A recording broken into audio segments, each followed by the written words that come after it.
नया साल, नई जिंदगी, नए सपने। लेकिन क्या तुम जानते हो, आज भी धरती पर एक ऐसी परीक्षा चल रही है जिसमें हर इंसान रोज फेल होता है। और इस परीक्षा को लेने वाला और कोई नहीं, स्वयं भगवान श्री कृष्ण है। ये कहानी सिर्फ सुनने के लिए नहीं है, ये तुम्हारे जीवन को आईना दिखाने वाली है। अगर अंत तक ये कथा सुनी तो शायद तुम भी बदल जाओ। बहुत समय पहले की बात है। नारद मुनि एक दिन द्वारिका पहुंचे। उन्होंने देखा कृष्ण राजमहल में है, अपने सिंहासन पर बैठे हैं। लेकिन कृष्ण की आंखों में शांति नहीं थी। नारद ने पूछा, प्रभु, आप तो पूर्ण ब्रह्म हैं, फिर ये उदासी क्यों? कृष्ण मुस्कुराए और बोले, नारद, मैं अपने भक्तों की एक एक करके परीक्षा ले रहा हूं, और डर ये है ज्यादातर लोग असफल हो रहे हैं। नारद चौंक गए, भगवान भी परीक्षा लेते हैं? कृष्ण बोले, हाँ, क्योंकि आज का मनुष्य पूजा तो करता है पर अपना जीवन नहीं बदलता। मंत्र बोलता है पर मन में द्वेष पालता है। मंदिर जाता है पर इंसानियत भूल जाता है। ऐसे भक्ति किस काम की? फिर कृष्ण ने एक अद्भुत योजना बनाई। उन्होंने अपने योग बल से स्वयं को एक साधारण वृद्ध ब्राह्मण के रूप में प्रकट किया। फटे वस्त्र, कमजोर शरीर, कांपते हाथ, और निकल पड़े द्वारका की गलियों में। कृष्ण पहले एक अमीर व्यापारी के घर पहुंचे। महल जैसा घर, सोने के द्वार। कृष्ण ने धीरे से कहा, बेटा, 3 दिन से मैं भूखा हूं, अगर थोड़ा सा अन्न मिल जाए। व्यापारी ने ऊपर से नीचे देखा और बोला, अरे बाबा, यहाँ साधुओं की लाइन लगी है, आप आगे जाओ। और खट दिना दरवाजा बंद कर लिया।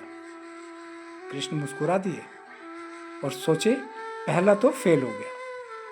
फिर कृष्ण पहुंचे प्रसिद्ध पंडित के पास, जो रोज भागवत कथा करता था।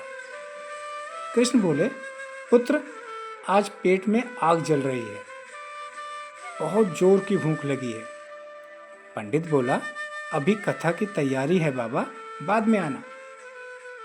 कृष्ण बोले, भागवत पढ़ने वाला भागवत जीना भी भूल गया है। अब कृष्ण पहुंचे एक छोटी सी झोपड़ी में। वहां अंदर एक गरीब स्त्री बैठी थी। उसके पास बस एक ही रोटी थी। कृष्ण ने कहा, माँ, मुझे बहुत भूख लगी है। स्त्री बिना सोचे बोली, बाबा, मेरे पास यही छोटी एक रोटी है। फिर उसने रोटी के 2 टुकड़े किए, एक कृष्ण को दिया और एक खुद रखा, और बोली, भगवान बड़ा है, आज मैं भूखी रह लूंगी। उस पल कृष्ण की आंखों से आंसू गिर पड़े। कृष्ण ने अपना वास्तविक रूप दिखाया, चतुर्भुज स्वरूप, तेज दिव्यता। स्त्री कांप गई और बोली, प्रभु। कृष्ण बोले, माँ, आज तुम पास हुई। तुमने बिना शर्त प्रेम किया, और यही भक्ति है। उसी क्षण उस झोपड़ी में स्वर्ग उतर आया। कृष्ण कहते हैं, मैं मंदिर में नहीं, करुणा में रहता हूँ। मैं मूर्ति में नहीं, मानवता में प्रकट होता हूँ।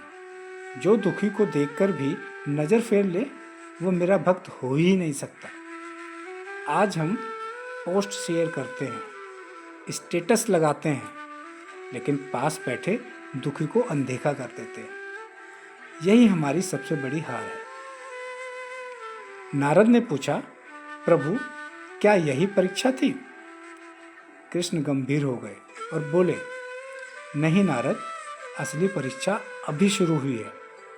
अब मैं स्वयं भक्तों के घर में जन्म लेने वाला हूँ, और तब पता चलेगा कौन सच्चा है और कौन ढोंगी। ये बात सुनकर नारद चौंक उठे। भगवान जन्म लेंगे? कृष्ण मुस्कुराए, ये कथा दूसरे पार्ट में मैं सुनाऊंगा।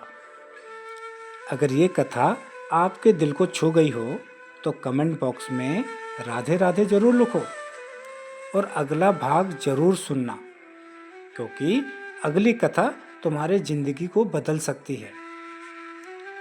राधे राधे दोस्तों।